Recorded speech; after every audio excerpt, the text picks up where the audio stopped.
Tamanasadriyeta dikshasti chat pranatibhischa bhajantamisham susrushaya bhajana vigyamananyamanya nindadi shunya hridamepsita sangalabdya. Yes. One should mentally honor the devotee who chants the holy name of Lord Krishna. One should offer humble obeisances to the devotee who has undergone spiritual initiation, diksha, and is engaged in worshipping the deity. And one should associate with and faithfully serve that pure devotee who is advanced in undeviated devotional service and whose heart is completely devoid of the propensity to criticize others. You can see it says propensity. He may criticize as his service, or she may criticize as her service, but not because they like it, because it's so tasty to criticize. Okay, so these are the three levels, and in this verse, Srila Prabhupada describes also other ways to see the different levels and how to interact with these different levels. So we have several lines. We have through diksha, so that's this line, yes. Then through vision, so this is from Srimad Bhagavatam, yes. So on the first level, one sees Krishna where? Only in the altar, only in the official place, and we want to be at least on the second level where we recognize the four categories.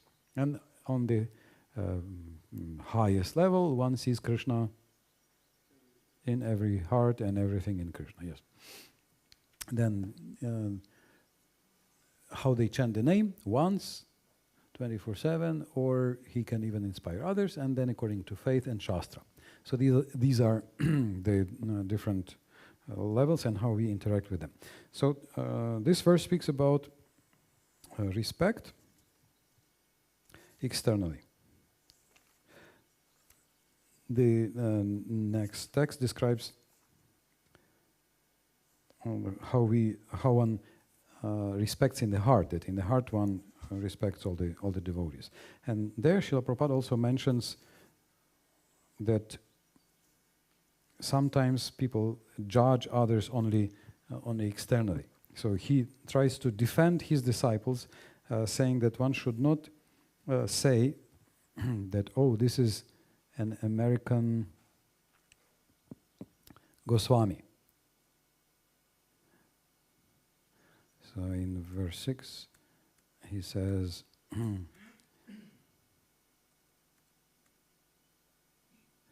that even though a pure devotee may not be born in a Brahmana or Goswami family, if he is engaged in the service of the Lord, he should not be neglected. So in fact, it's not just by birth. Birth is certainly very fortunate. So like children born here, you can see that they are surrounded by devotees and they all hear the holy names all the time, so that's very fortunate.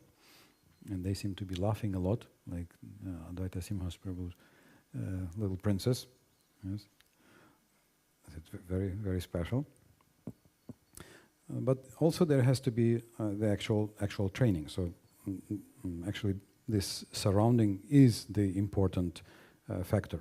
I recently read an article. They studied a large amount of children and their education, and they say that one of the actually, it's not easy to influence a child, for the child to grow in a certain way, but one of the most important decisions the parents can make is in which community to live, right? So which examples do the children see?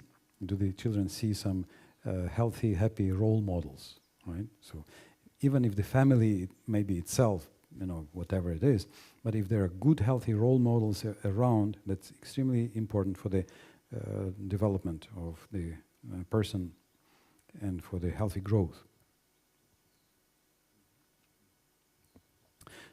So just the title is not hereditary, it's not inherited just from the parents. So then Prabhupada speaks about some lines that claim that they are Nityananda Vamsha or Advaita Vamsha, but actually it is clearly known that Nityananda Prabhu, he had children, but there is no actually, it's described that there is no the actual bloodline. It's not that there are actually blood descendants of Nityananda Prabhu. Also Krishna, he took away all his family, the Yadava dynasty, he took away in a very dramatic manner. And one of the reasons he did this, Bhaktisiddhantaji explains exactly to refute this idea that just by birth, because they are children of Krishna. He had a lot of children. So to remove the idea that just by being a relative, they are so special. So there is Nityananda dynasty in the sense of the Guru Parampara. And it depends on the person, whether they are a wonderful devotee or they just want to have an easy ride, being born in a very beautiful, wonderful family. So here Prabhupada says, one should not think, oh, here is an American Goswami and discriminate against him. Nor should one think, here is a Nityananda Vamsha Goswami. He says, there is an undercurrent of protest against our awarding the title Goswami to the American Vaishnavas of the Krishna consciousness movement. So that was when Srila Prabhupada began preaching. When Srila Prabhupada began preaching, this is too much, right? You don't need so big. Right? You can. This is still big. Like this? Like this, I guess. It's fine, right? Okay. Or it's too small. Can you read these?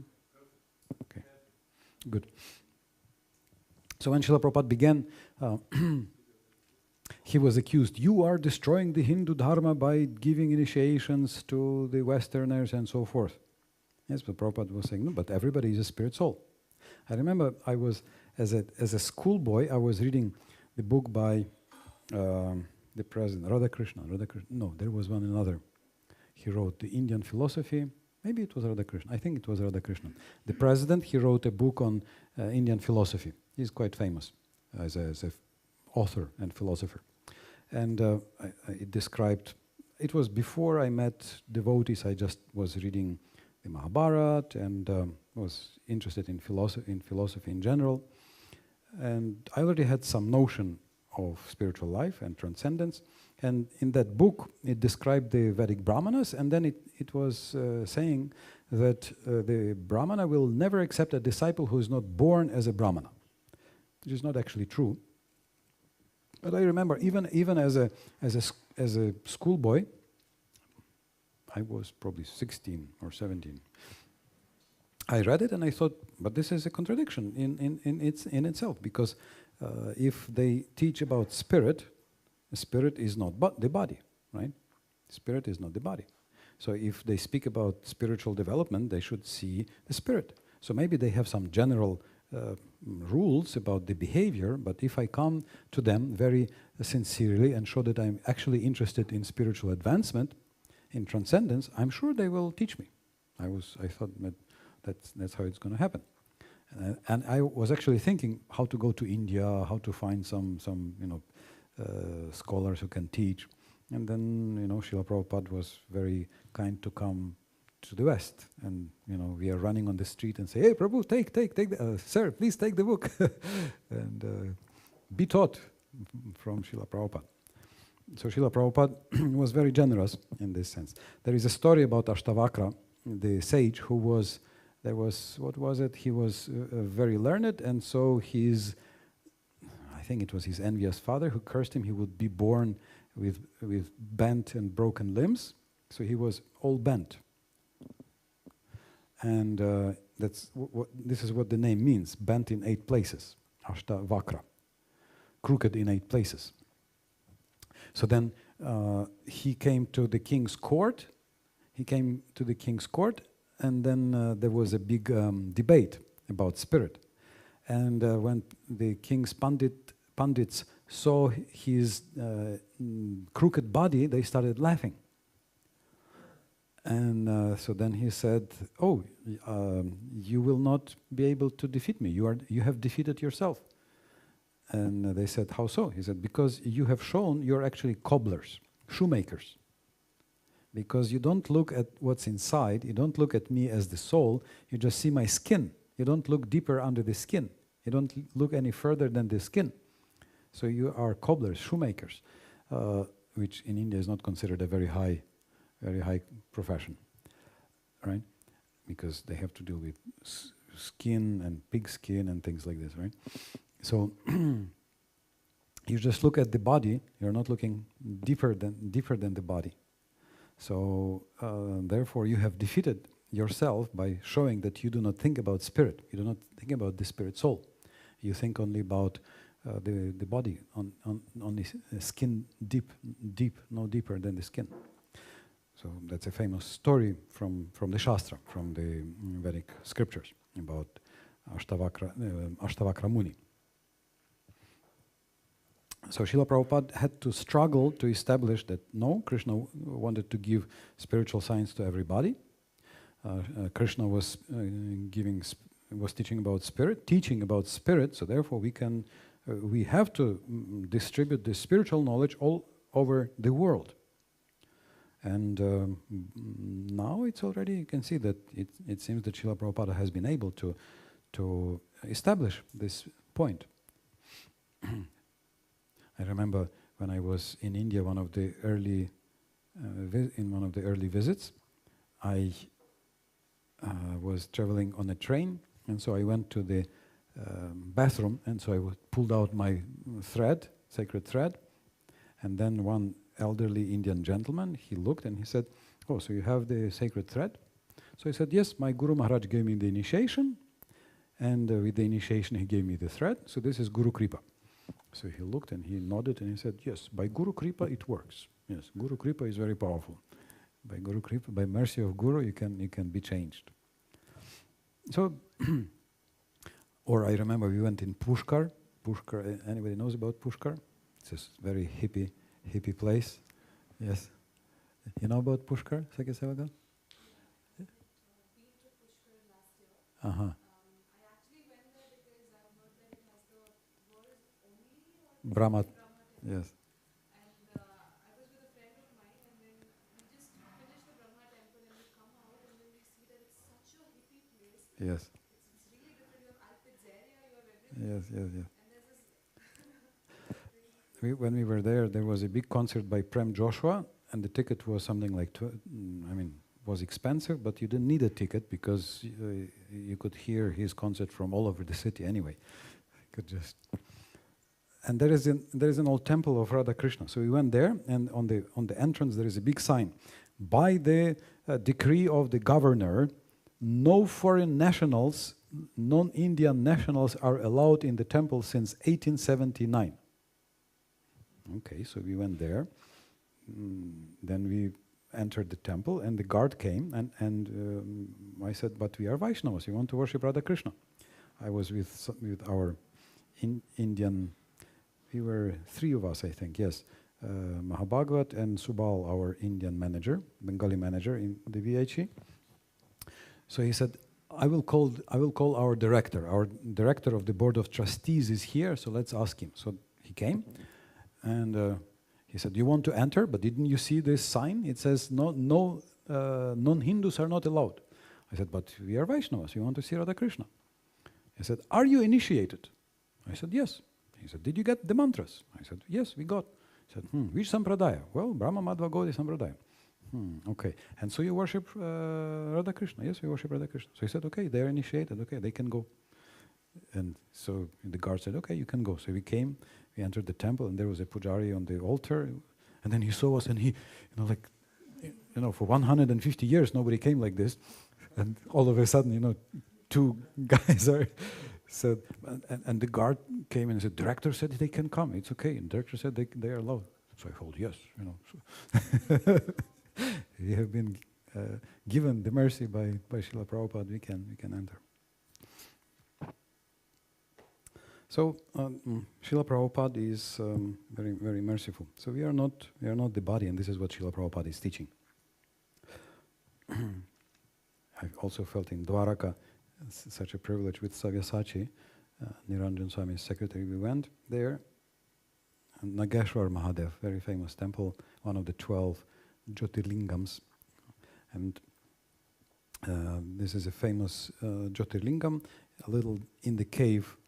So there is a barrier, we were standing at the barrier, and I got Chaitanya Mahaprabhu's Shivashtaka. This is the prayer composed by Chaitanya Mahaprabhu to Lord Shiva that he was chanting as he was traveling around India. So I got my piece of paper, started chanting this Namaste Tridasheshwarai Bhutadinathaya.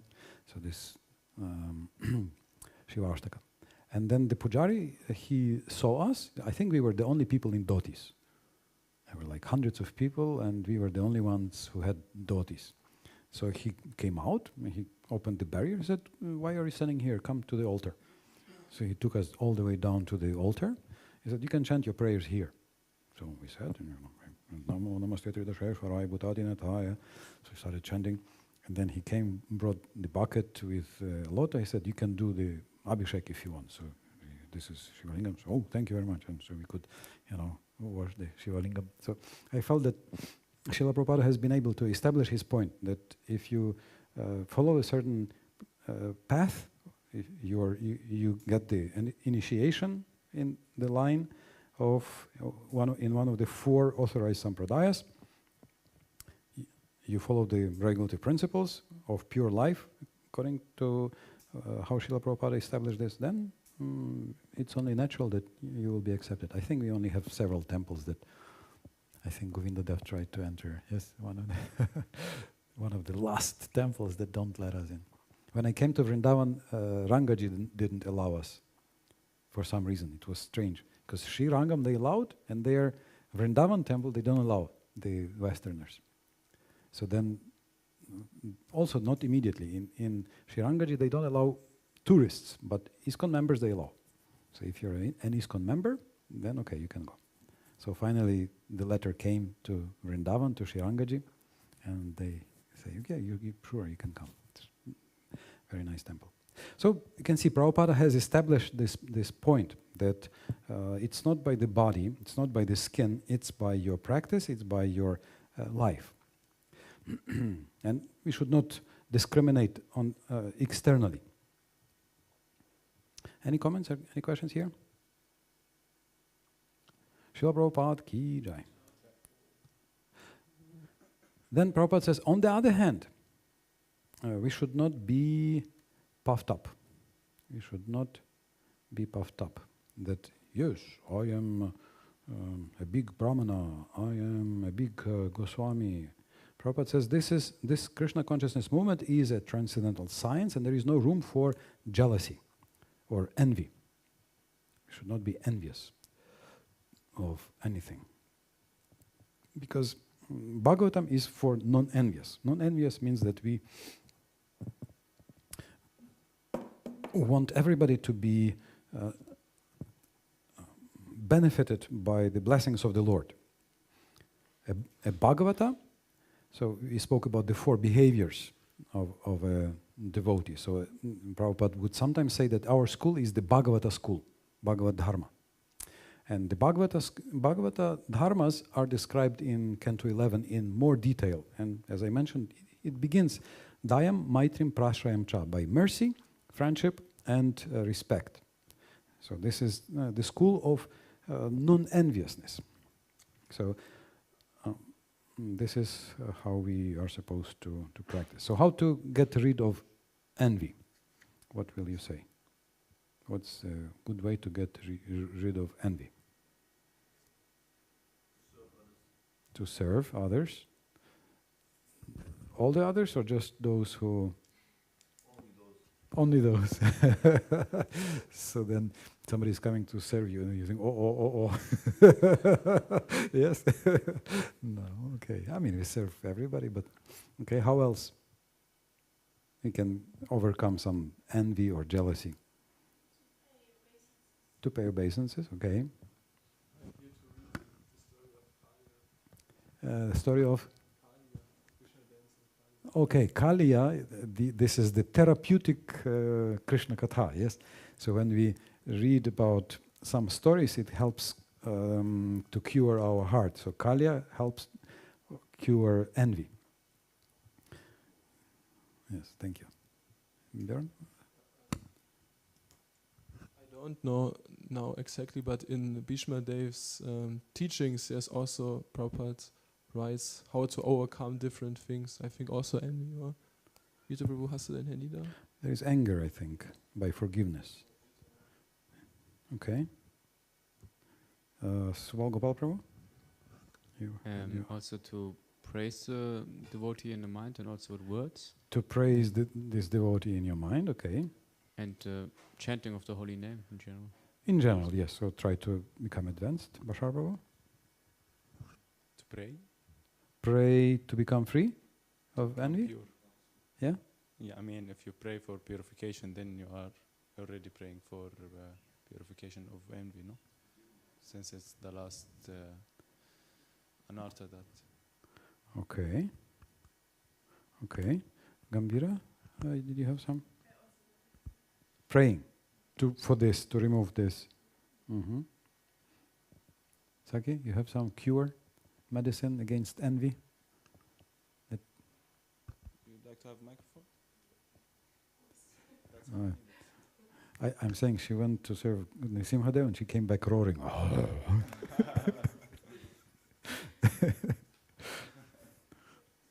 It's dangerous. Vita?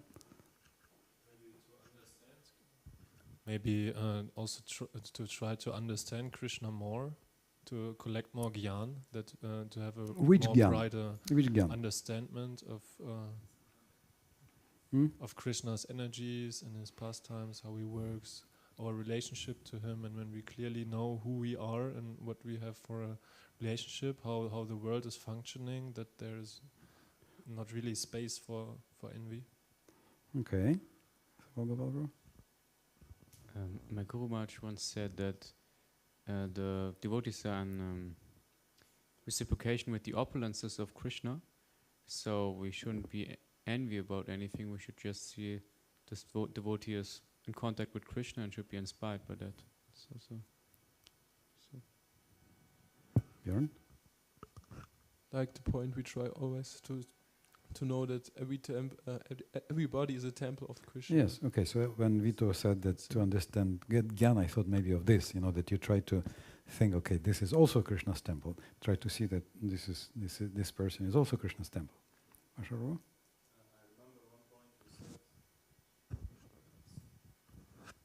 A story you told 2 days ago, which is an important aspect, is to reflect. Yeah. Yes. I don't know if you noticed, usually we get envious, we are not so much envious of somebody who is very high and not of somebody who is, clearly like junior, right? Usually we get envious of somebody who is roughly doing the same and roughly equal, right?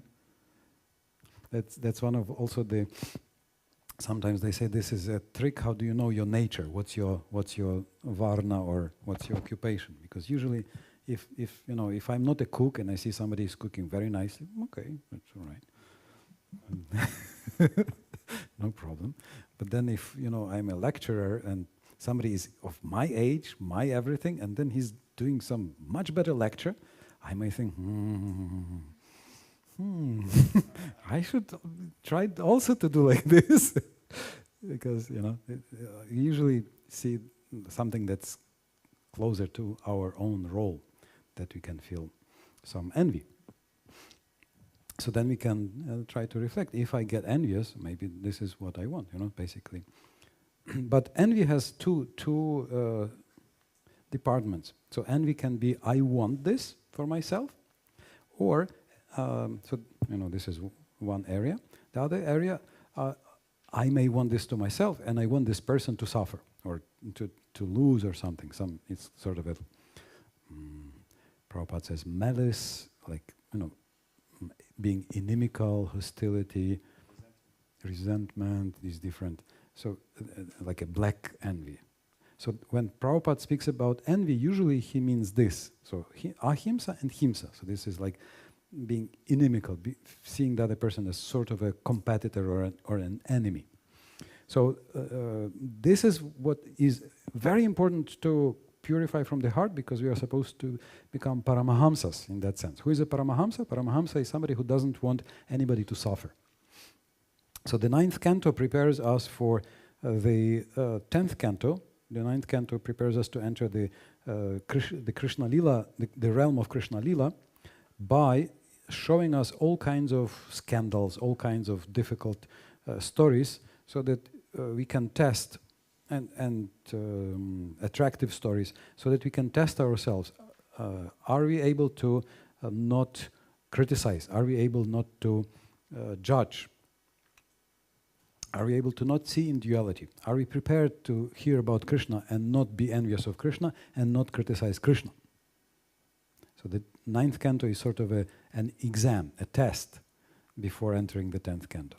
And you can see that there is a nice blessing at near the end of the 9th canto. This is 9:19:15, giving us the secret how you can be happy all the time. Yadana kurute bhavam sarva bhuteshva mangalam sama drishtes tada pumsa sarva sukhamaya disha. When a man is non-envious and does not desire ill fortune for anyone, he is equipoised. For such a person, all directions appear happy. So wherever you go, you will be happy. You go north, you'll be happy. You go south, you'll be happy.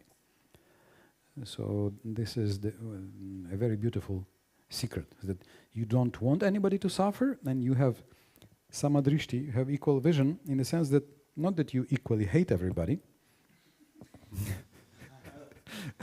But 9:19:15, the middle of 9:19, chapter 19. But that you actually equally want others to be happy. So this is Prahlad Maharaja's prayer, famous prayer, 5:18:9. Swastyastu vishwasya khala prasidatam. May the whole world be happy, even the rascals. May they be pacified. How? By pure bhakti. So this is sort of the secret cure, that we try to wish others happiness. What was the second? The second kind of envy. Like the first one was, I want to have. One is like this is how we usually understand envy. I want it for myself. But when Prabhupada uses this word envy, he uses this in the old British sense of like, I want this person to like suffer or something. It's like a black envy. One is white, one is black. White is like, oh, that's very nice. I want it. But when Prabhupada says it, usually it means this amangalam. You want ill fortune. You wish ill fortune to them. So that is a very important thing to purify from our heart. And how to do this? One of the ways is that you actively want them to be happy. This is a very famous, Bhaktivedanta Maharaj is saying that's how a Vedic Brahmana begins their day, saying, Sarve Bhavantu. Prabhupada repeats this like 60 times. He says, this is our mission. What's the Vedic mission? May everybody be happy.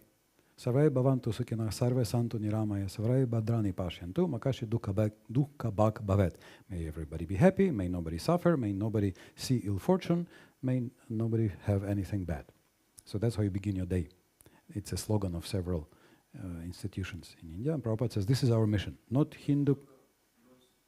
Which? There's no number. It's nobody could find the origin. It's so famous that everybody is just using.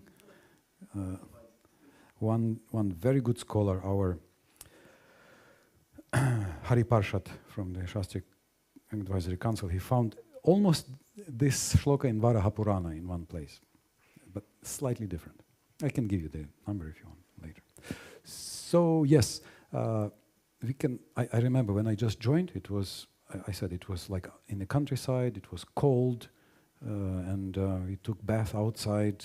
We had like a bucket, and then one of the senior ashram members asked me, So when you take bath in the morning, what do you think? Well, what do I think? I don't think, I just shudder. Oh, what is there to think? You know?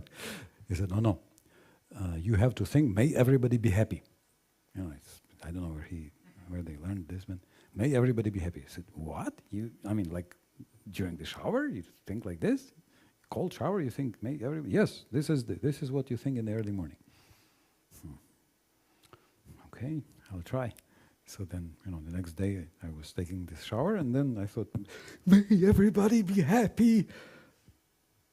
And I tried, and it was actually quite interesting, because it immediately turns around the consciousness, like not from I want to enjoy, but I want others to be happy. And it sort of switches the attention.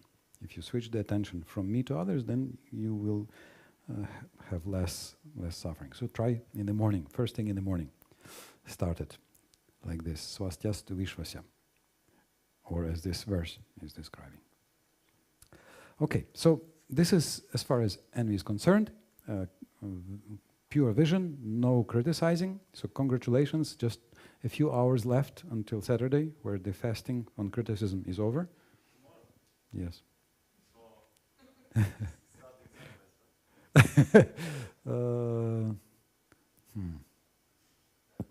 Yes. No, don't break the fast. No, you don't have to break the fast. I think it's just a good exercise to notice, to start noticing and see what works, how to reverse this casual criticism of everybody. Okay. Any points here? Comments? One question comes to my mind. You said we should pray for the well-being of everybody, and that's the way to get rid of envy. The way to get rid of envy, we pray for everybody. But what about when we think of somebody that hurted us or offended us, and then we also the practice to forgive them is to pray for them. But at some point, it is kind of artificial to pray for them. Yeah, it's artificial, but it's good. Anyway, all exercise is a little artificial, right? Like running, walking, it's a little artificial, but it's good. Again, it doesn't mean we should be, stupid. Like there is this story of how in one of the temples, I think he was a sannyasi, he took a wife who claimed to be a Japanese princess, and they were keeping meat in deity's fridge and something like this, and taking a lot of money. And then Prabhupada came, and then he told the devotees in the temple that, thank you for being so humble and obedient, but you didn't have to be so foolish. So he sort of, both sides, he said, thank you for being so humble, but you don't have to tolerate such obvious wrong things. So it doesn't mean we are blind. Not criticizing doesn't mean you don't see. You see, and you see, what's the extent. If this is some crime is a crime. Of course, I hope there's no crimes. I hope you never see crimes around you. Did I ever see crimes around me? I don't think I've seen crimes in any of my temples. I hope it's very rare, right? It's usually not so often that you see crimes around you.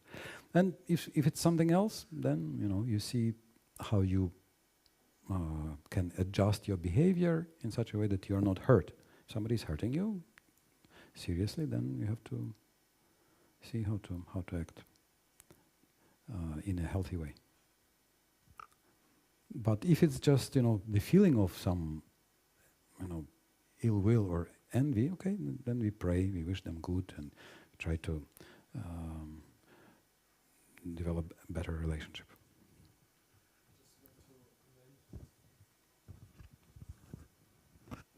In the first canto, the Prabhupada writes The first canto Srimad Bhagavatam, he writes in regard with Draupadi and Ashwatthama, he writes some really nice quote in regard with this don't follow don't be false, humble, and so on. Yes. Still, they didn't kill Ashwatthama. in that case. They spared his life. Okay, so now the Guru Arati is coming soon. So we have discussed the vision. Now regarding this Uttama Bhakta and Madhyam Bhakta, Prabhupada says that one has to be careful to accept the most advanced devotee as the teacher. And we have seen some devotees attack our society, saying that your gurus are not as advanced as my guru, and my guru is really the super maha mega arch ultra devotee. He's the true Rasika something. And and sometimes, we already are struggling in the material world, and already we are struggling to establish our faith, and somebody's attacking your faith. It's easy to be shaken. But we have to know, we have to see what are the criteria, what criteria Prabhupada gives, what criteria does Rupa Goswami give of the appropriate behavior, and how do we actually know, how do we actually judge? It's not just by somebody saying so or so. Like, I have been traveling with Gopal Krishna Maharaj, with Niranjana Maharaj, I have seen Bhakti Vigyan Maharaj closely for years. I know how they behave. I know how they behave in all situations. I know what's their standard. I know what's their level. You don't have to, I know I know very well how they correspond to these criteria. And it's not a competition in mystic trickery, it's observable. Shri Prahlad Nrisimhadev ki jai. All these criteria are objective. They are not, just by feeling, they are observable. This is observable behavior. It's practical. Otherwise, how can you, today I cry, tomorrow I don't. So there has to be some objective criteria. Okay, thank you very much. So we continue at 7, after half an hour. Guru Arati ki jai.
Namaste Narasimhaya.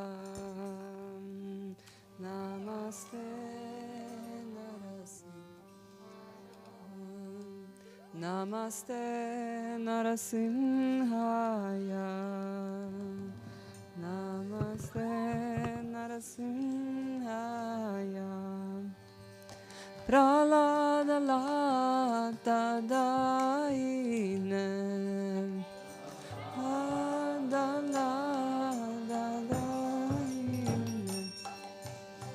Pralada lada daine.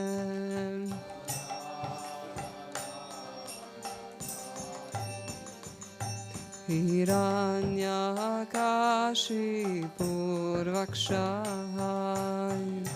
Nyakashipurvakshai. Hiranyakashipurvakshai.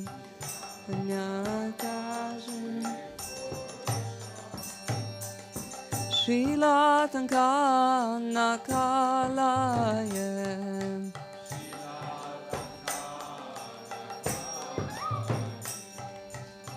Shilatankanakalaya.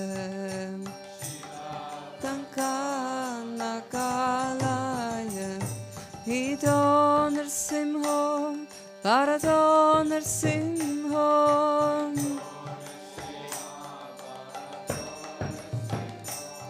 Hito Nrsimho Bharato Nrsimho.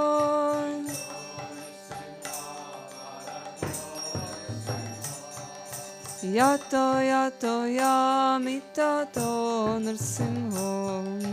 Yato yato yamitato. Oh, yato yato yamitato Nrsimho. Yato yamitato Nrsimho. Bahir Nrsimho. Hridaya Nrsimho.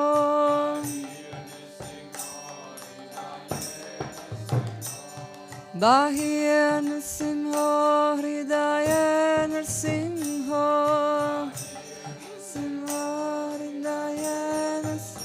Narasimhamadim sharanam prapadye. Simhamadim sharanam prapadye. Narasimhamadim sharanam prapadye. Simhamadim sharanam prapadye.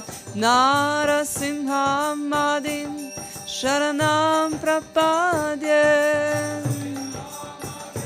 Sharanam prapadye. Narasimhamadim sharanam prapadye.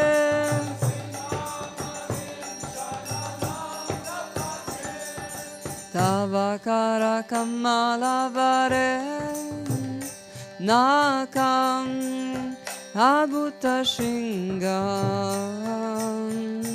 dalita hiranyakashipu tanu bringam keshavadrita narahari rupam.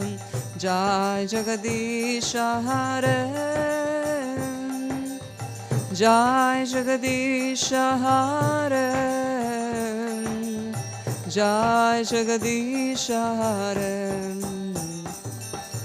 Tavakara kamalavare nakam abhuta shingam dalita hiranyakashipu tanu bringam keshavadrita narari rupa. Jai Jagadisha Hare. Jai Jagadisha Hare. Jai Jagadisha Hare. Tavakara kamalavare nakam abhuta shingam dalita hiranyakashipu tanu bringa Narahari Rupa, Jai Jagadisha Hare, Jai Jagadisha Hare, Jai Jagadisha Hare. Tavakara Kamala Vare, Kam Advuta Shingam,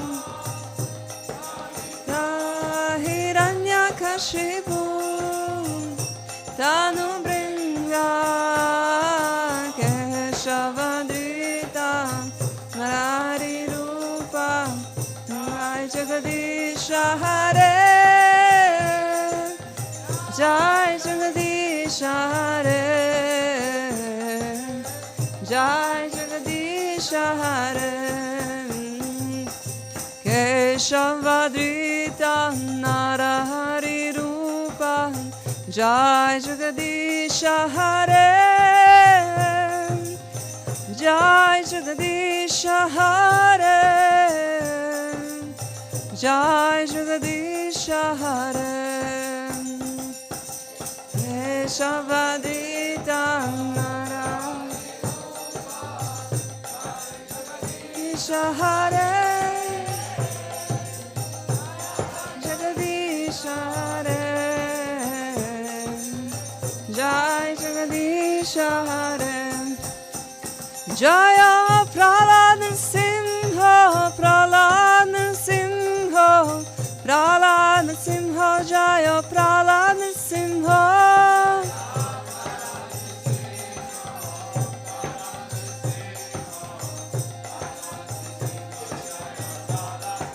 Jaya Lakshmi Narsimha, Lakshmi Narsimha, Lakshmi Narsimha, Jaya Lakshmi Narsimha,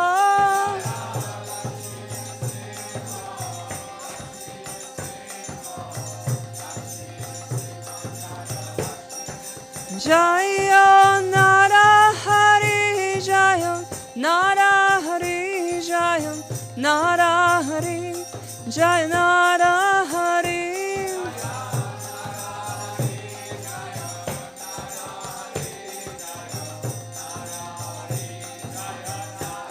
Jaya Jaya Prabhupada, Prabhupada, Prabhupada, Jaya Jaya Prabhupada,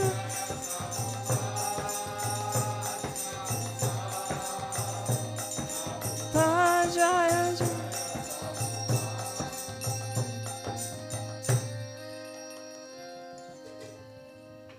Simde Bhagavan ki.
Hare Krishna. Hare Krishna, Hare Krishna, Krishna Krishna, Hare Hare, Hare Ram, Ram Ram, Hare Hare.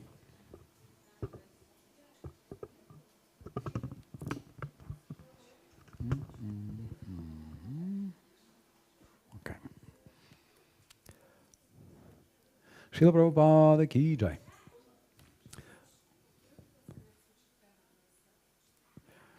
Тема для есе.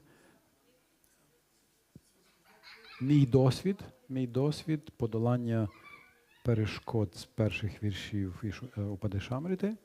Що мені помогло подолати перешкоди з перших двох віршів? Якусь одну, так.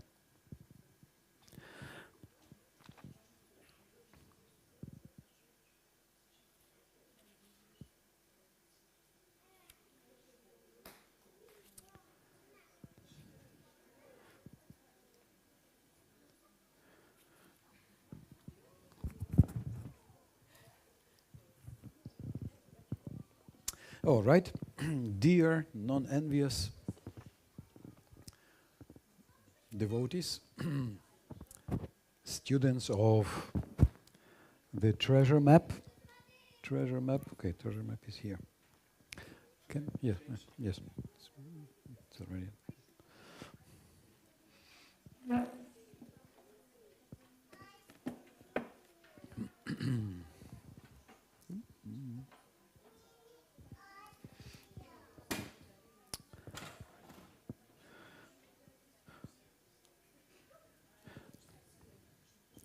Let us chant verse 7 again.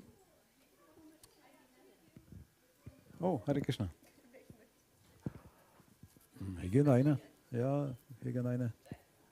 Danke.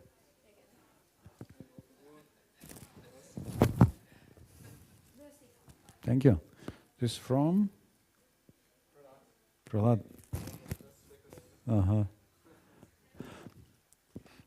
So let's chant verse 7 again. The nectar of the holy name. Syat Krishna nama charitadi sitapya vidya pitopataptara sanasya narochikano kintvadarada dinam kalu saiva jushta swadvikramat bhavati tadgadamula hantri. The holy name, character, pastimes, and activities. So, Nama, Guna, Lila, and Lila of Krishna are all transcendentally sweet like sugar candy. Although the tongue of one afflicted by the jaundice of avidya, ignorance, cannot taste anything sweet, it is wonderful that, simply by carefully chanting these sweet names every day, a natural relish awakens within his tongue, and his disease is gradually destroyed at the root. So, if this process is so simple and sweet, why do not we feel the sweet taste?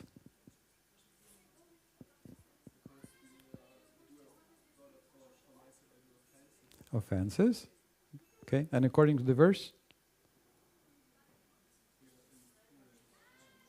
Ignorance, we have, it's like, what's the comparison?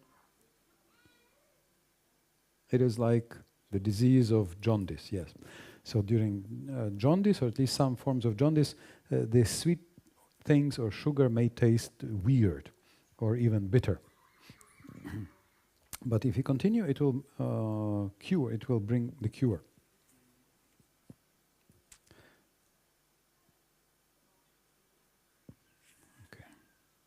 So, avidya, Srila Prabhupada speaks about avidya in this purport.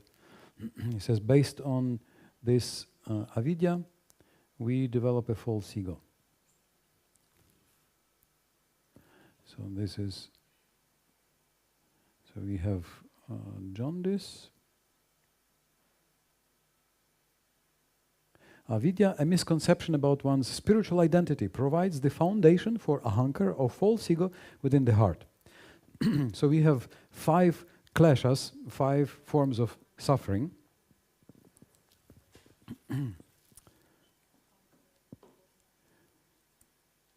that Vishwanath Chakravarti Thakur frequently quotes, Srila Prabhupada sometimes quotes in the third canto. We have them as the first creations of Lord Brahma. So you may know that the first suffering is avidya, or ignorance. The second suffering is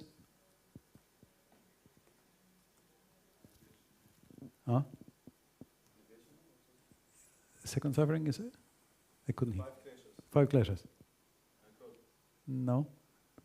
It's something is there, but the second suffering is it's here. Ahankara, or in Sanskrit this is asmita, false ego.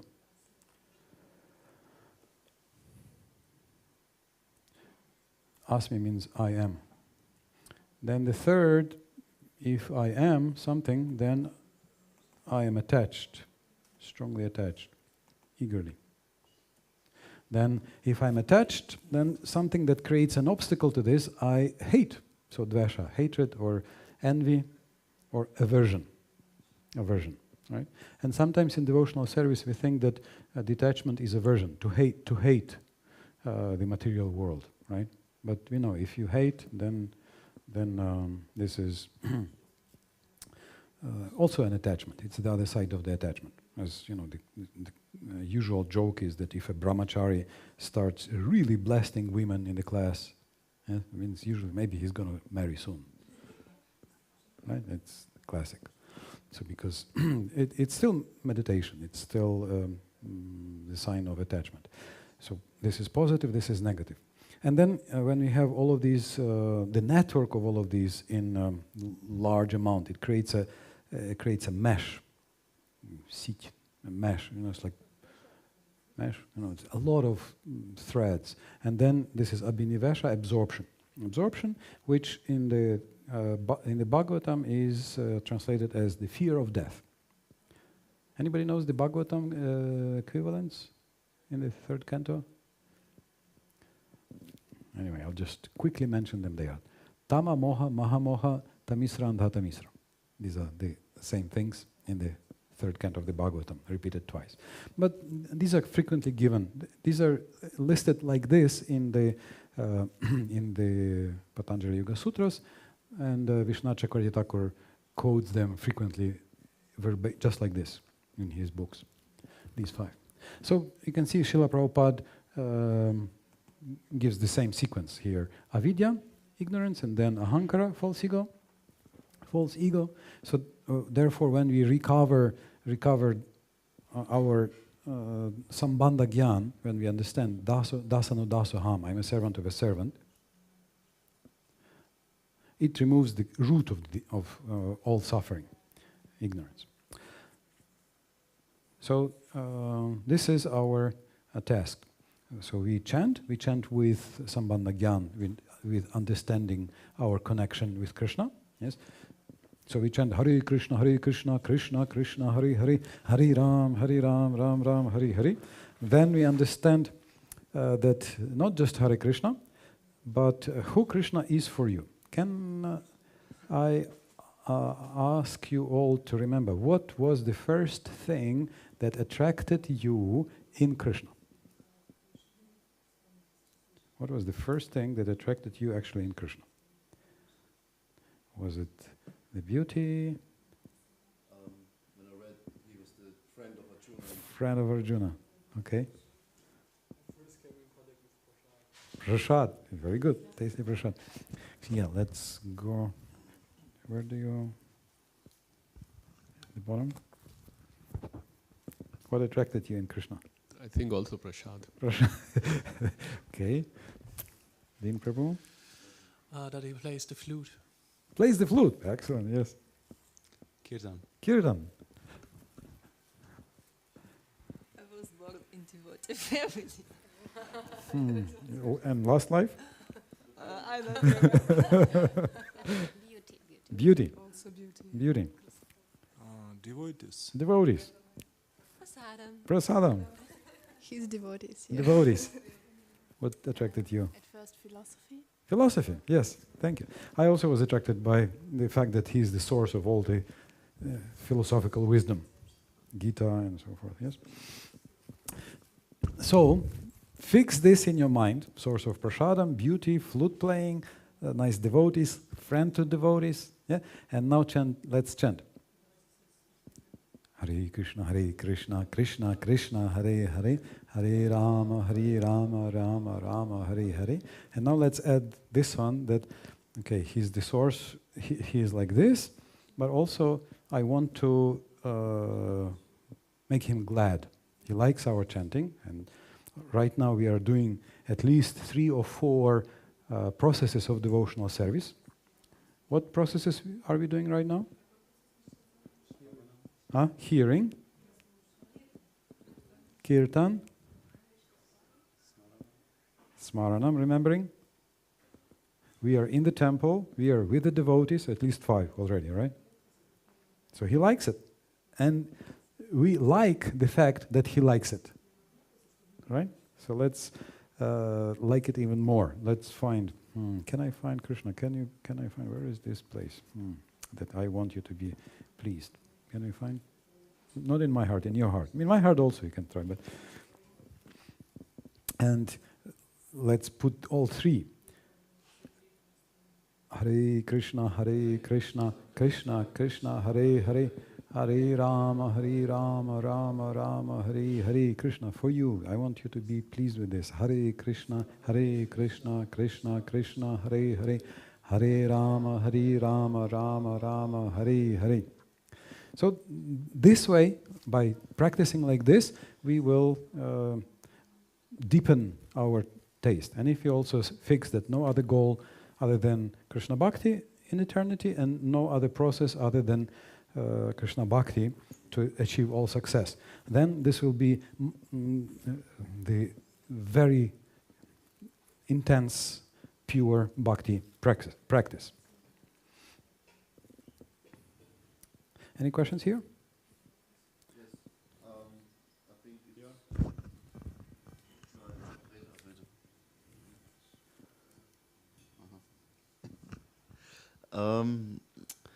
The question, essence of all advice. So this is this?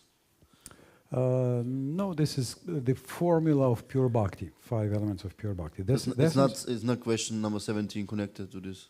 Not really. I mean, there is, you can connect, but not really. Okay. So that's a good question. I wanted to move to the next verse, so let's move to the next verse. What's the essence of all advice? Actually, there are 3 main things in this essence of all advice. So the essence of all advice is Upadesha. This is Upadeshamrita, Upadesha Amrita. Amrita, the nectar of Upadesha, instructions. And here it's Upadesha Saram, essence, which is also similar to the nectar. The essence of the flowers is the nectar. So what's the essence of all advice? Three parts. Anybody remembers, by the way, from this verse 8, the essence of all advice? No, okay. You still can't remember from the future, okay? Let's read. Tannama rupa charitadis smrityo kramena rasana manasi niyojyam tishtan vraje tadanuragi jananugami kalam nayeda kilamityupadesha saram. You know what is the meaning of the word akila? Universal or complete. Kalam, time. So all time for Krishna. Yeah? That's one part, 24/7. This is one part of the universal, of the essence of all advice. What's 24/7? Huh? Not 24/7, but you're numbering the verse. No, I mean, huh? Meaning all the time. No, I thought you were reciting the verse. From where is it? Bhagavatam or? No, 24 hours and 7 days a week.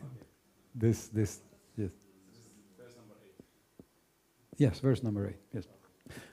Second part is Tishtan Vraja, live in Vraja, in Vrindavan. And follow Tad Anuragi.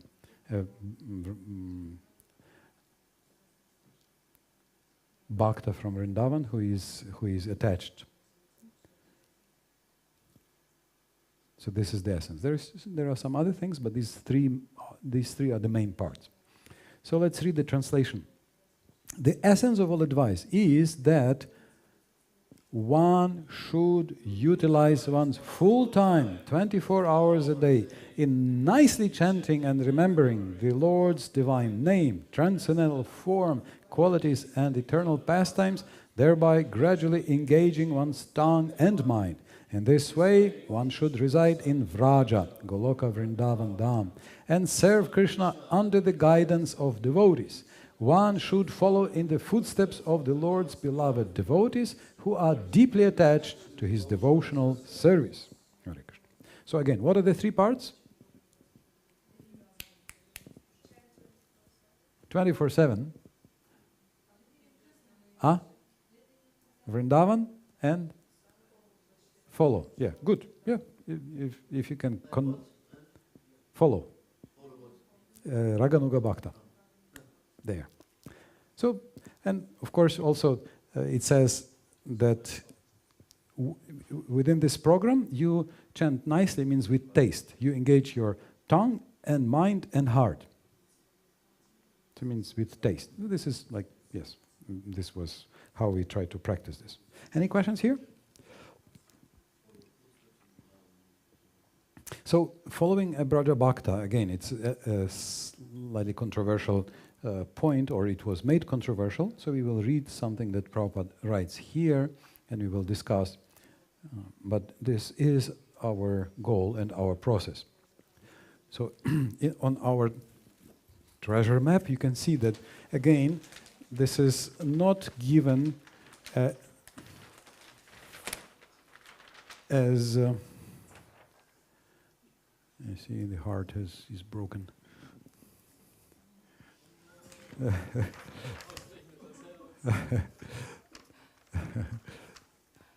Okay. So, Very small question. I was wondering today, like, if you are giving this verse and the nectar of instruction, but Sastri, then what are you giving in the nectar of devotion? The verse, Anya Vilashi Krishna. Like, why is it here in the nectar of instruction? because you can see that Prabhupada quotes this verse. Prabhupada says this is who the pure devotees are, because he says you see pure devotees with this, respectful vision. And then, what's our tendency? Who is a pure devotee? Come on, not here. That's, maybe he's coming once in a year with a big danda or something. Okay, him I will respect, that's okay. But these here, I don't know. I should maybe see all the faults also. Right? That's the tendency. Like, so often we hear, associate with nice devotees, with advanced devotees. And I don't know if you have heard, I've heard this, a devotee saying, who is a devotee? Come on, where are these? Don't criticize devotees. And they will say, who is a devotee? Where do you see these devotees? And after some time, he disappears also. Completely. I've had this experience. So therefore, this is why we are explaining that there's a pure devotee who is pure, and there is a pure devotee who just accepts the practice of pure devotion, by having trust in the process of bhakti. So already this is a glorious person who has to be respected. He's already a pure devotee by this dedication to the path, to the process. He's a pure devotee. He may not be pure, but he's an exclusive devotee. He says, I will never give up Krishna. I will never give up Krishna consciousness. Vishwanath Chakravarti Thakur in 930, he quotes, he says, let me go to hell for my sins. He doesn't try to exploit bhakti. He says, I'm such a bad devotee, let me go to hell and suffer for my sins, but I will never give up bhakti and I will never give up Krishna. So that's a pure devotee. He may not be pure, but he's Ananya Bhakti, is exclusive in his devotion. Okay, so you can see that this description of Braja Bhakti and this spontaneous practice as the essence of all advice is given also only in verse 8. So in other words, this comes after you know how to chant nicely. It says chant nicely. You have to know how to chant nicely, and then you can chant nicely. You can open this nectar container of the holy name, after you have the proper exchanges, I mean, this proper behavior, and then proper respect, and then even in the heart, proper vision. Right? So then you get the nectar, and then the taste starts flowing. We want that this happens within how long? Like 3 weeks, 3 months? After Bhakti, after the Bhakti program, it should happen. Okay. Bhaktivinoda Thakur describes within a few days. He's been chanting for 3-4 days, and then he attained bhava. He started crying, and so yes, please do this. But if not, okay, then be patient. This is verse number 3. The healing, the magic potions. One of them is Utsahanishta and Dharyat, patience. Bhaktivinoda Thakur says, if you're not patient in bhakti sadhana, after some time you may think it's not working. It's not working. Maybe you should go back and try meditate, or I don't know, practice some impersonal something. This doesn't seem to be working as I thought, if you don't have patience. But if you have patience, there is something special. What is this special thing? As soon as you agree to wait patiently, mercy comes. Yes? As soon as you agree to wait forever, mercy comes immediately. The example was, who knows the example, the story? Who? Prabhupada, okay. Elephant, okay, yes, he was, yes. Yes, that's a good example. Who else? From Chaitanya Lila? Mahaprabhu said, milk brahmachari, yeah, okay, this is a good one, yes. He agreed in the heart, yes, I do not deserve, I just drink milk and eat fruits. Yeah, that was... Yeah, something like 10 million lifetimes, I think, or 10 million years. Huh? The number was Mukunda, yes, Mukunda. So, Mukunda, because he went and associated with some Mayavadis, so everybody was getting blessings from Chaitanya Mahaprabhu, and then they said, Mukunda is waiting. And he said, Mukunda, I don't want to see. Because now he comes to me, and then he goes to the Mayavadis, and he says, yes, Krishna has no form. So it breaks my heart, I will not see him anymore. So then Mukunda says, please ask Mahaprabhu, when will he see me?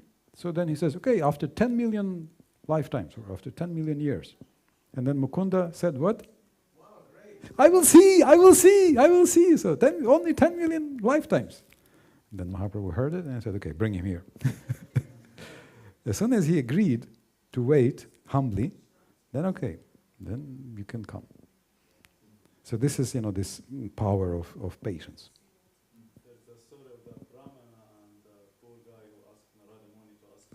Exactly, that's what Sakya just mentioned. This cobbler, he said, oh, I do not deserve, when will I go?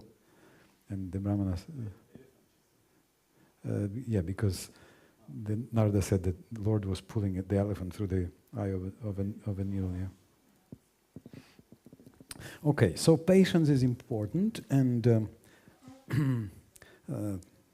we want you to practice this to achieve success quickly, and this is what Bhaktisiddhanta Saraswati Thakur says, one who follows this with faith, then very quickly they will achieve bhava.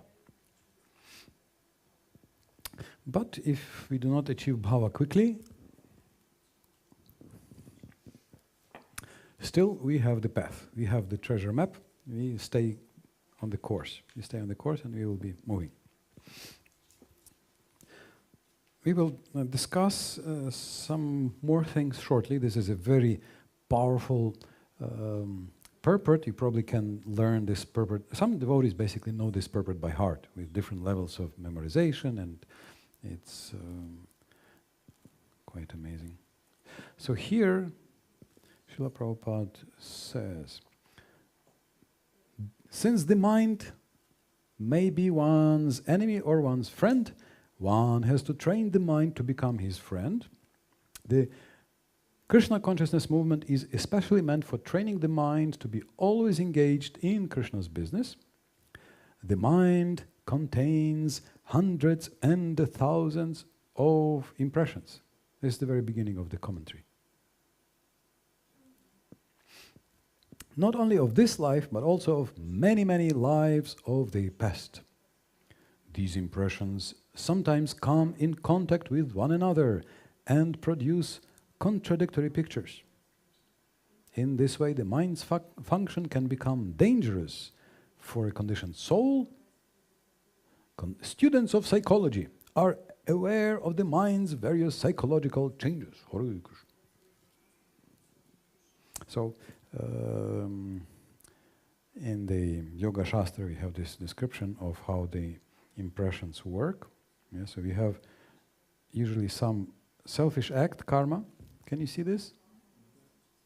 Some selfish act, and it creates an impression. Yeah? So I act to enjoy, and then it creates, yes, I enjoyed. And then it becomes stored as vasana. There is a print, it imprints on the heart, and then it becomes stored. And then when it's stored, sometimes it sort of moves, vritti. Vritti are the transformations of our consciousness. Usually either we see something or we remember something. Sorry. And then here, then we start imagining how we can enjoy. Then after imagining, we can develop Vega, mentioned in the first, that's Bhakti Maharaja's explanation. I think that's from his course on the Isha Upadeshamrita. Vega, as mentioned in the first verse, and then it may lead to bodies preparing to enjoy, and then if we do not exercise restraint, we decide. It's like, for example, I may see. Yes, for example, I went in front of the guest house and I see 4 happy devotees eating ice cream. Happy devotees. Yes, eating ice cream. And then, I see something, vritti. So, it touches on my vasana impressions of how Gaur Mohan fed us ice cream 3 days ago. Right? And it was nice. Nice cream, yes. So then I imagine, what if I ate some ice cream? And, and it's good if you have some in the shop, but what if you don't? Right? So then I imagine, but I imagine, and I feel Vega, I must. Then it's not here. So then I run to Jandelsbrunn to, what do we have there? Do we have like Lidl or Edeka or Edeka? I run to Edeka, and you see, I'm already swallowing. That's bodily vikara,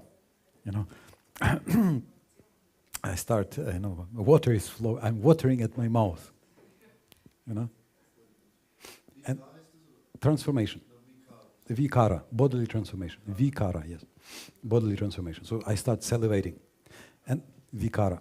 Of course, this is Germany, and this is, pious Germany, so almost everything is vegetarian. But let's say that I'm so eager that I buy something with eggs, or something that's not proper. I'm salivating, and then I see only ice cream with eggs is there. And then I think, I should enjoy.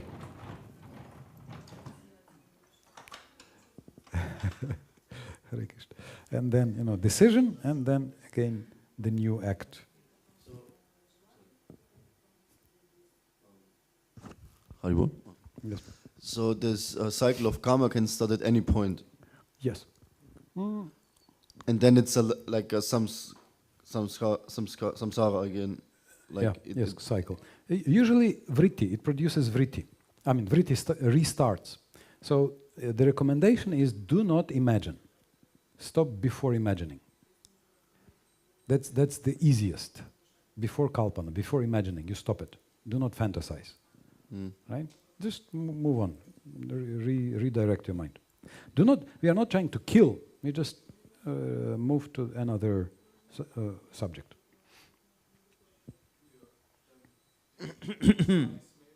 Jak? This. So there are different ways to stop it. So this is the recommended yogi way: stop before imagining. But then, if usually we are not so attentive.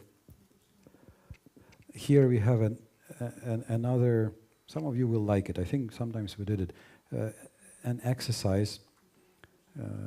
If you chant your japa attentively, you can try to give like 1 or 2 rounds to this exercise, observing your thought chains. If you catch yourself thinking about, I don't know what, Hawaiian T-shirts, for example. You chant Hare Krishna, and you think about birds,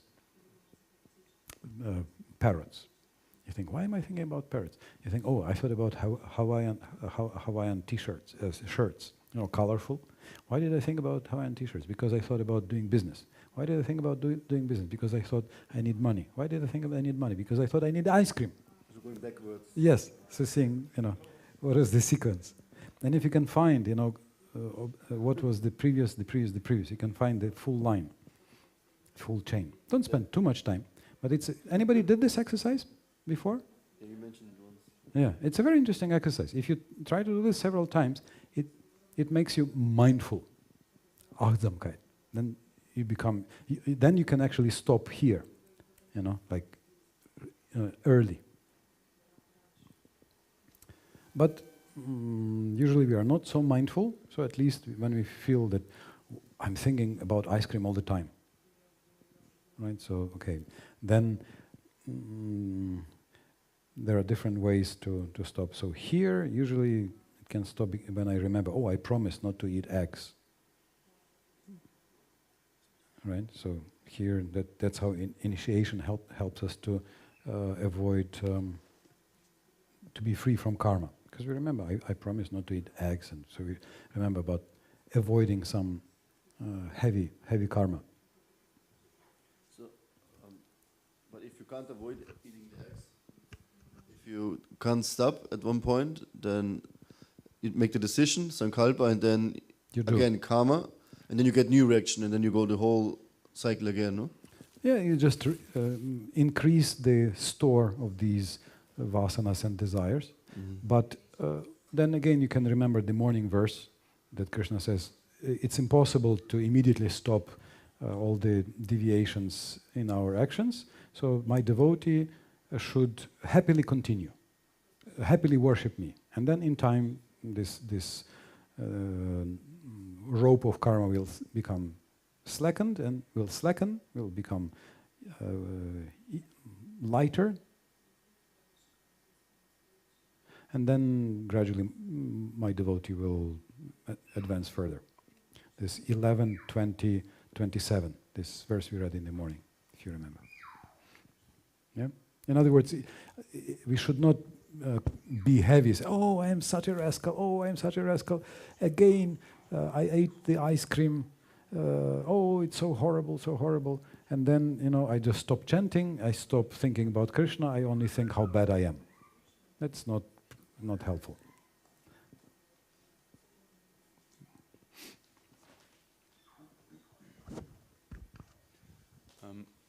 You wrote under karma, or I don't know, somebody wrote selfish act, and then comes the impression. But like we see in some cases, the samskara comes when we see something or hear something. So we should not be actually the doer in this situation. Like we don't have to be the doer in order to go into that cycle of impression. And no, if you have no personal experience at all from before, it will not create this vritti. If you don't have vasana, desires, it will not create vritti. Like, if you never smoked, you see smoking, or if you really sort of cleansed that samskara and this vasana, this desire. In the beginning, it disturbs you very much when somebody is smoking. But then, it disturbs you more than others if you just stopped smoking, quit smoking. Yeah? But then, after a certain time, you see smoking, not smoking, okay, it's not a clean habit, but it doesn't really doesn't disturb you. Either that you want it, or that even you are, annoyed so much, so angry. Like Prabhupada, when he came to Butler, Pennsylvania, he was living in that Sally Agarwal's house, and he was saying, you can smoke, no problem, it does not disturb me. He was telling people, don't worry. No, but I mean, like, you're walking on the street and you see something impressive, and that leaves a samskara. You know what I mean? So it could be from the previous life that you have this. I mean, how to say? So it's your karma anyway that you get encountered with such an act. You know what I mean? There has to be some desire. Like, does it happen to you? Like, I don't know. Like, maybe some brahmacharis, you have no desire to. You see some big house and you have no desire, isn't it? Or you see some nice car and you're sort of doesn't care. You don't care. Okay, nice car, it's all right. I don't want this car. You don't care, right? Because sort of, what else? I don't know. Okay, you see a nice garden, or you see a nice herd of cows, or you see what else? Something that you have no personal, you have no personal desire or identification even from before, or it's cleansed. That's why it does not create any vritti, doesn't catch you. Neither positively nor negatively. Okay. So there has to be some act of myself from before to activate the vrittis. Yeah? Prabhu, you have something? Now, on the same topic, I was thinking about Ajamil, who was raised in a very pure family, but for some he just saw this, Shudra couple, and then he fell down and he fell into this cycle.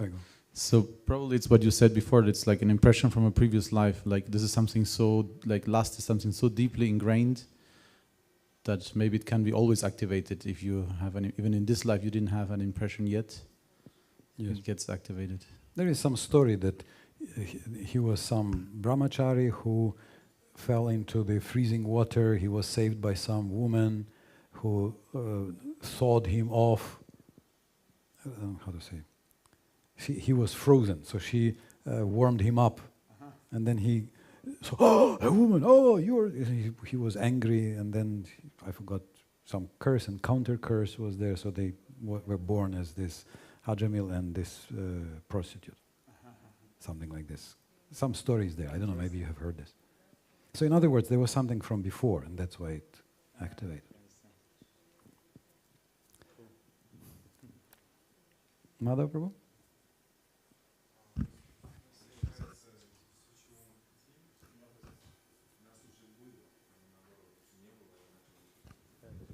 Yeah, it's a good observation that what we want, we already had. Not the other way around. We don't have, that's why we want. We want what we had. Yeah, something like this. Okay, so Prabhupada says, students of psychology are aware of the minds. Huh? Sorry for the interruption. Could you send us that photo somehow? I can send it to Advaita Simha Prabhu. He can share if you want. Okay, so you can see Prabhupada is using these yoga terms. Psychological changes are these vrittis. And we hear yoga chitta vritti nirodha. That's the definition of yoga. Stop these waves in the mind, changes of the mind. How? By samadhi, by focus on Krishna, by focusing on Krishna. Okay, so this is why this text describes this nicely chanting, absorbing our heart, our mind, our tongue with taste, fully in Krishna consciousness, right? And this is not artificial. We all know that if you do this artificially, it backfires usually. Like, I don't know if it's a good thing to share, sometimes I share, that one of the first times I did dry Nirjala Ekadasi, I know, when I was young, very fired up, and I liked fasting and this, and I remember I did some long fast, many rounds, Nirjala Ekadasi something, and I remember I was chanting, and I was shocked that such a strong desire in the heart came for cigars and hard liquor, rum, like which I forgot when I tried last, like 4 years before, 5 years before. Strong desires started coming up. So sometimes it's not just by artificially trying to create some renunciation. It's by doing this with cultivating taste. And this is the secret, that bhakti is the positive process. Yes, we avoid the sin. I mean, obviously, no need to take cigar. I mean, this is not good to smoke cigars and drink liquor, any form of liquor. Obviously, we should avoid. But it's not that I just try to avoid. As I said, I'm sorry, I had been smoking before joining for like 5 years.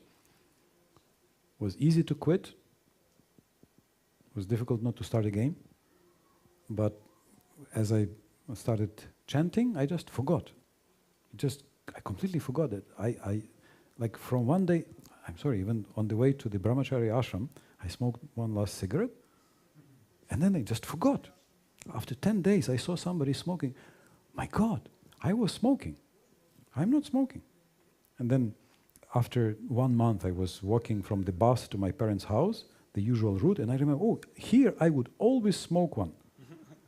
And now I'm not smoking. And I thought, what's the difference? Not that I want, it's just, the old, again, samskaras, the old impressions. And I thought, what's the difference? The difference is that now I'm chanting. I have this, Hare Krishna, Hare Krishna. Oh, that's nice. Okay, what's the difference? Smoking makes you sick, and you cannot smoke, like too many. But this you can chant and chant and chant, and it's nice. Yeah? So we do not run the negative program, the minus program. We have the positive alternative, taste of devotional service. So sukirtananu smrityoh, rasana, with taste, engaging. Any questions on this? Any comments?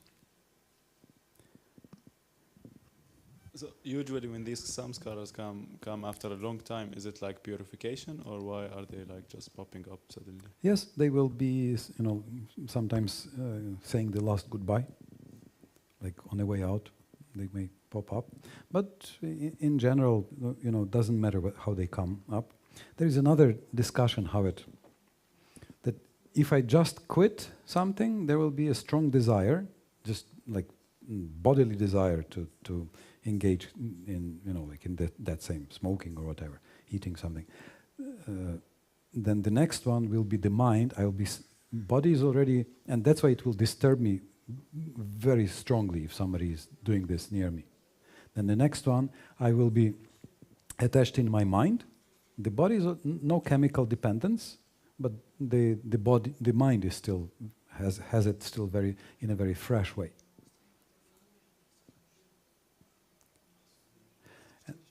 And then the next one, Bhaktivedanta Maharaj explained, he likes to explain these, sort of cycles and levels, systematic. And he says, the next one, I'm not smoking, I'm no chemical dependence, in the mind, no attachment. But then the next one is the ego. That, oh, you're smoking, ha, you should not. In other words, I will be proud of something I do or don't do. And then only when you become, indifferent to this, it's not good, but not proud of this, then that's the actual freedom of these desires and vasanas. Okay, so that's why it's the essence of all advice. Not only full time, not only all the time, but also in the most magical place, and also with the transcendental attachment and taste.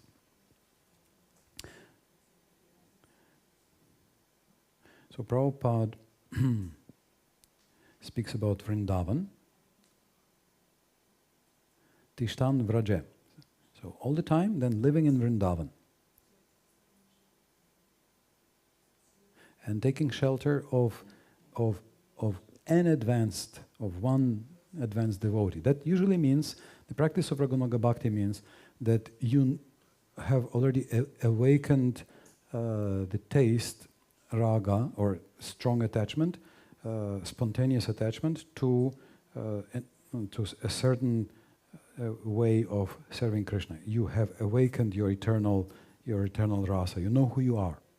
So following one specific devotee means that you know who you want to be. You know, oh, I want to be a cowherd boy, or oh, I want to be a cowherd girl. I want to serve like this, or I want to be like parents. So that's the idea. You already know which taste you're cultivating. So this is why usually there is an advice to not do this artificially. So we try to reawaken our eternal nature or Swarupa, or our eternal rasa relationship with Krishna. We don't need another fantasy. We don't need another play acting. We want the eternal, true, constitutional, natural state of the soul. So that's why at least we need to do this. We should not try to do this. We should not do this artificially until anartha nivriti is complete. At least anartha nivriti must be complete. At least from nishta you can maybe get some glimpse. Otherwise, I will do this out of pride. Yeah, I will go around and say, "Are you practicing? Oh, you're not practicing. Oh, right." And which rasa I will be? I will read. And who is the best rasa? Okay, gopis. I think I'm a gopi. I feel I'm probably a gopi, right? Because it says they are the highest, right? And obviously I should be the highest, right? So I think that's what I feel. Or I will, it'll be motivated by some material consideration. So Bhaktisiddhanta Saraswati Thakur and Srila Prabhupada strongly advise us not to act like this. Comments?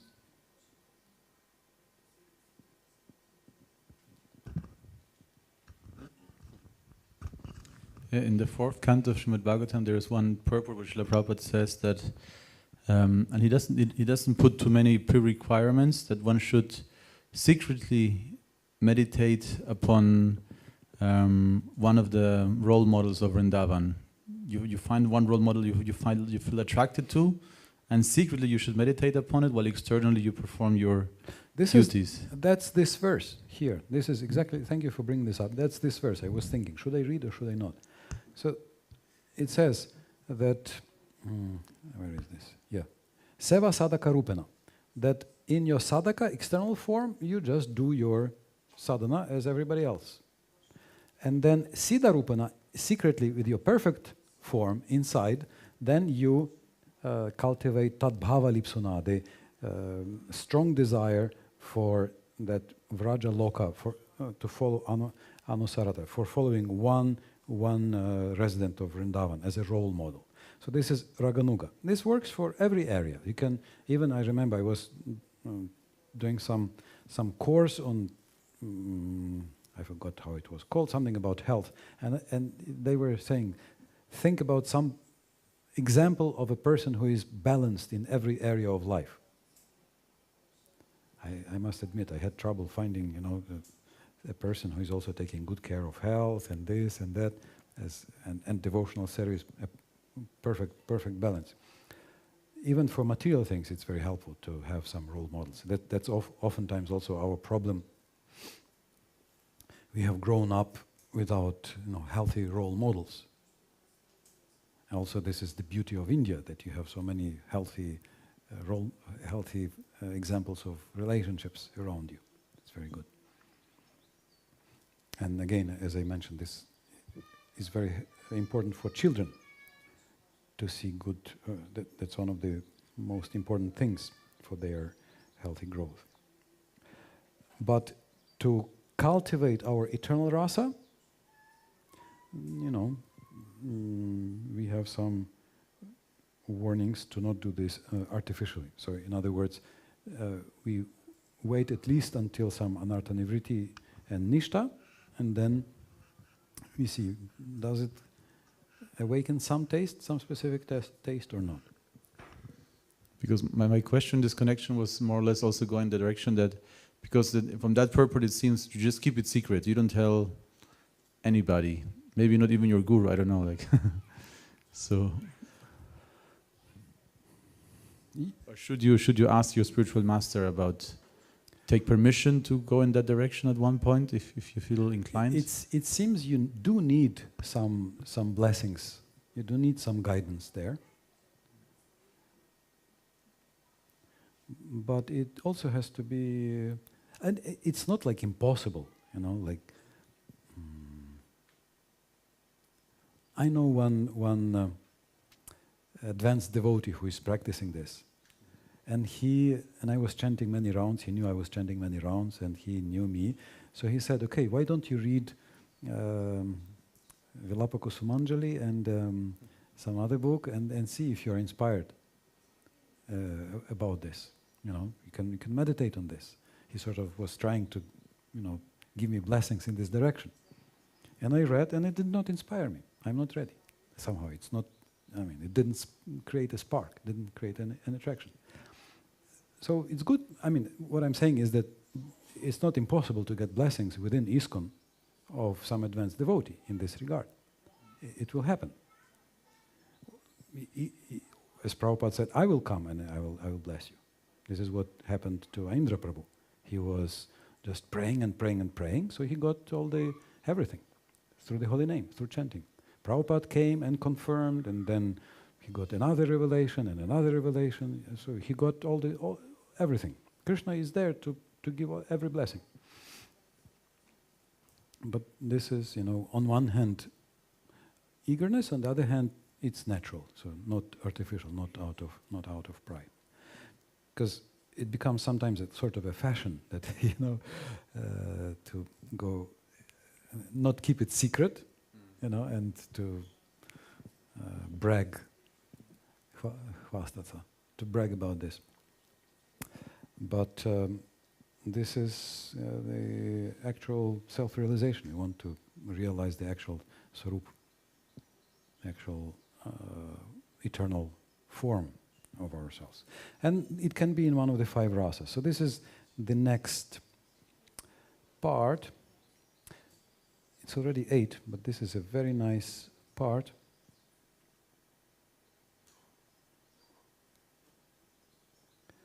So you can see, here is Bhaktisiddhantaji's explanation. I'll just read this. One who has not yet developed interest in Krishna consciousness should give up all material motives. So this is Anyabilashita Shunyam. Again, desires may be sometimes still in the mind, but not the motives.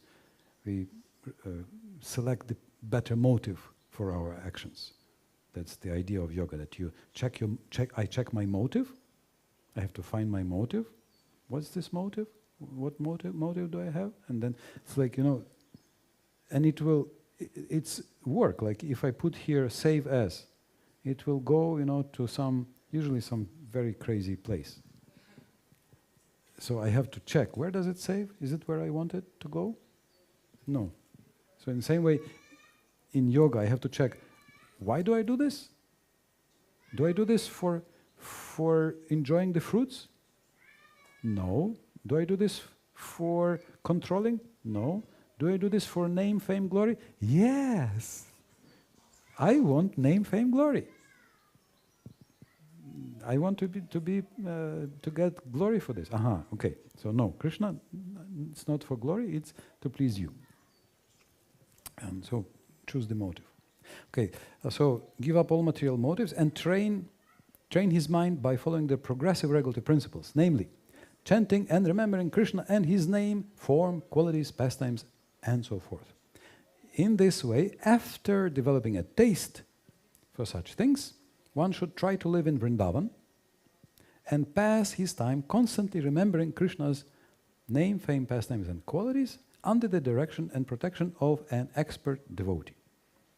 This is the sum and substance of all instruction regarding the cultivation of devotional service. So then we have the different stages. First, Shravana Dasha, hearing. Then Varana Dasha, when we surrender. Then Smarana Vasta, and we have different stages of absorption. Recollection, when you bring the mind back.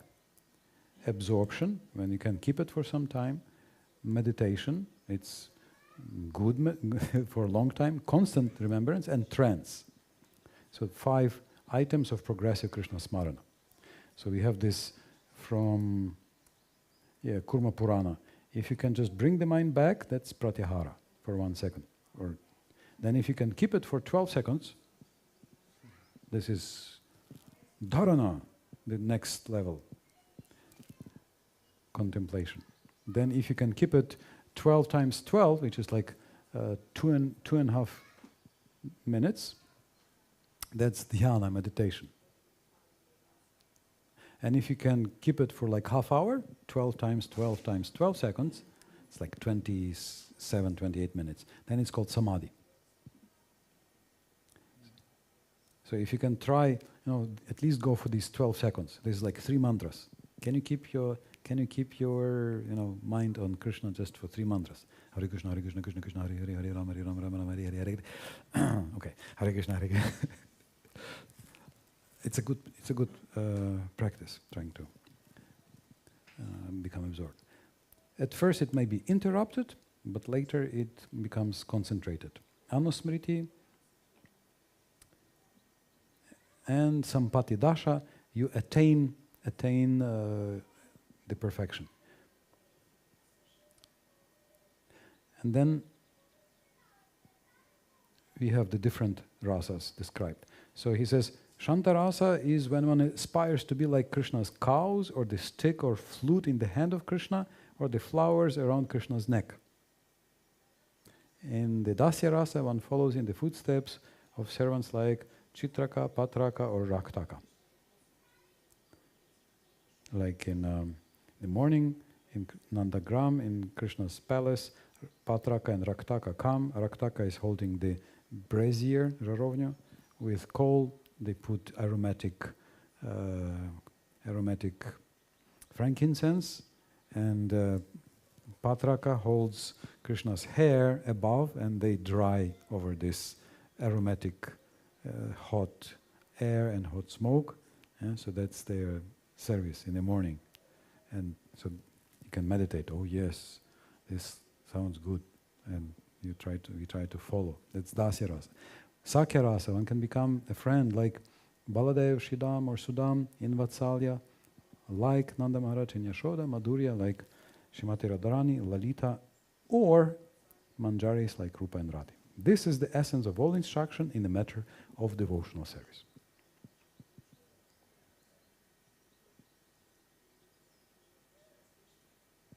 Hare Krishna, Krishna Krishna, Hare Hare, Hare Rama, Rama Rama, Hare Hare. It begins with selecting motives in the heart, avoiding detrimental things, and the proof, the big test is respecting devotees, and then the nectar starts flowing, and then the true eternal nature may awaken in the heart. Hare Krishna. Thank you very much. Some last questions, points? So in the morning you can try tracing the thought chains, tracing back. For some, not all the time, just for a short time. You can try and see what's the result. Still have the last day of this criticism fast.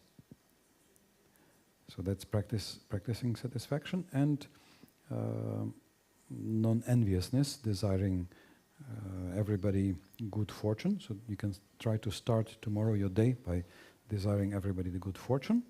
And doing everything with the intention to please Krishna, and remembering that everybody is Krishna's temple. That Krishna means Krishna and his devotees and his expansions. Thank you very much. My humble obeisances. Vancha kalpat rubhyascha kripa sindhu bhavacha adipanam pavanebhyo vaishnavebhyo namo namaha.